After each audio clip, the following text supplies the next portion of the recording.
তো বন্ধুরা, আজকে আমি এই ভিডিওতে মর্দানি 3 মুভির রিভিউ করব। কালকে আমি মুভিটা দেখতে গেছিলাম, তো মুভিটা দেখে আসি। তো মুভিটা কেমন হচ্ছে সেটা আলোচনা করবো তোমাদের সাথে। তার আগে বলে দিই, তোমরা যদি রিভিউ দেখা পছন্দ করো তাহলে আমার এই চ্যানেলটা সাবস্ক্রাইব করে দিও, কারণ আমি এই চ্যানেলে সবসময় রিভিউ করে থাকি। তো এই মুভির সময় রাখা হয়েছে 2 ঘন্টা 10 মিনিট। এটা একটা অ্যাকশন থ্রিলার ফিল্ম। যারা যারা অ্যাকশন মুভি থ্রিলার মুভি দেখা পছন্দ করো তাদের জন্য এই মুভিটা খুবই ভালো হবো।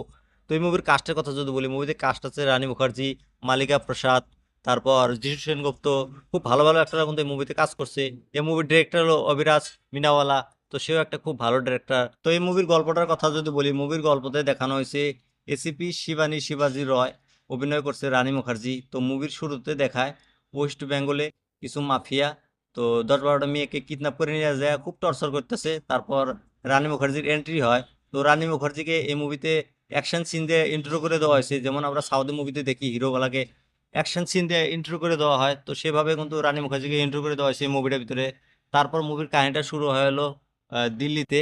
দিল্লিতে দেখায় যে একটা বড় লোকের বেটি 18 বছরের আর একটা 9 বছরের ছোট বাচ্চা দুজনকে কিডন্যাপ করে নিয়ে যায়। তো কিডন্যাপটা কে করে সেটাকে ধরার জন্য ওখানকার যে সরকার আছে তারা এসিপি শিবানী শিবাজি রয়কে সিলেক্ট করে, যে তাকে বলে যে তুমি এই কেসটাকে হ্যান্ডেল করো। তো সে কিভাবে এই কেসটাকে ইনভেস্টিগেশন করবো সেটা দেখার জন্য কিন্তু তোমরা এই মুভিটা সিনেমা ঘরে যায় দেখতে লাগবো। তো মুভিটা আমার কাছে কেমন লাগছে যদি বলি তোমাদেরকে, মুভিটা আমার কাছে কিন্তু ভালো লাগছে। কারণ মুভিটা বোরিং করে না ভাই। মুভিটা কিন্তু অত একটা বড় না, 2 ঘন্টা 10 মিনিট, খুব শর্ট ফিল্ম।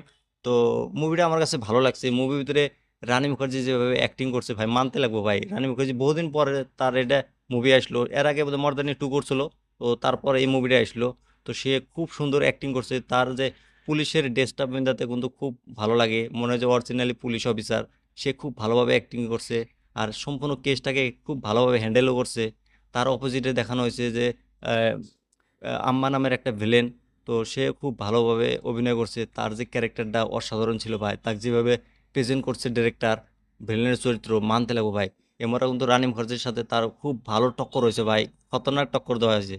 তারপর যিশু সেনগুপ্ত আছে, তাকে অল্প স্ক্রিন প্লে দেওয়া হয়েছে, যেটুকু টাইম পাইছে খুব ভালোভাবে অ্যাক্টিং করেছে। বাকি যতগুলো অ্যাক্টর আসলে তারা খুব ভালোভাবে অ্যাক্টিং করে দিছে। বাকি মিউজিকের কথা যদি বলি, মিউজিক মিউজিক আর বিজিএম সাউন্ড টুকটাক ভালোই ছিল। তারপর ডাইরেকশনগুলো ভালো, সিনেমাটোগ্রাফি খুবই ভালো হয়েছে। বাকি সবার অ্যাক্টিংও ভালো। তো খুব সুন্দর একটা মুভি। মুভির কাহিনীটা কিন্তু অত একটা নতুন না, এরকম কাহিনী আমরা এর আগে সাউথ মুভিতে দেখছি। তো নতুন না, একটা মানে আর কি কাহিনীটা প্রেজেন্ট করছে অন্যভাবে। যেমন আমরা আজকাল দেখতে পারি যে রাস্তাঘাটে বাচ্চা কাচ্চাগুলো ভিক্ষা করে, কিভাবে ভিক্ষা করে। তো সেগুলা কাহিনী কিন্তু এই মুভিটার ভিতরে তুলে ধরা হয়েছে। 93 বাচ্চা কিডন্যাপ হয়, তাদেরকে মায়েরা পিটে কানা কুনা বানায় নিয়ে ভিক্ষা করায়। তো সেগুলা কাহিনী তুলে ধরা হয়েছে এই মুভিটার ভিতরে। এর আগেও আমরা একটা মুভিতে দেখছিলাম, বিজয় থালাপতির থেরি মুভিতে এরকম কাহিনী দেখানো হয়েছিল। তো সেখান থেকে অল্প হয়তো কপি টাইপের মারছে। তারপর প্রথমে যে ফাইট সিনটা দেখানো হয়েছিল রানী মুখার্জির মাথার চোখ তো ঢাকে নিয়ে ই করে, সেটা কিন্তু পুষ্পা মুভিতে দেখছি আমরা।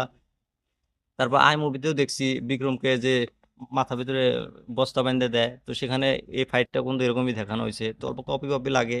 বাকি অ্যাকশন সিনের কথা যদি বলি, অ্যাকশন সিনগুলো খুব ভালোভাবে করে দেওয়া হয়েছে, দেখানো হয়েছে, অসাধারণ ছিল। তো অসাধারণ একটা মুভি। মুভির প্রথম হাফটা অল্প বোরিং বোরিং লাগে, কোনো কোনো টাইমে এই মুভির কাহিনীটা হারায় যায়। তো কাহিনীটা বিল্ড আপ খুব তাড়াতাড়ি হয়ে যায়। তো ভিলেনের চরিত্র টপ ক্লাস ছিল। তো লাস্টে যে হাফটা ছিল, লাস্টের হাফটাতে একটা টুইস্ট আছে, ওই টুইস্টটা কিন্তু খুবই ভালো লাগছে। তো অসাধারণ একটা মুভি দেখলাম। তোমরা মুভিটা যদি চাও সিনেমা করে যা দেখতে পারো, ফ্যামিলির সাথে যা দেখতে পারো। অসাধারণ একটা মুভি। মুভিটা দেখে নিয়ে আমাকে কমেন্ট করে জানিয়ে দিও মুভিটা তোমাদের কাছে কেমন লাগছে, আর এই রিভিউটা তোমাদের কাছে কেমন লাগছে সেটাও কমেন্ট করে জানিয়ে দিও। আর এরকম রিভিউ দেখার জন্য আমার এই চ্যানেলটা সাবস্ক্রাইব করে দিও।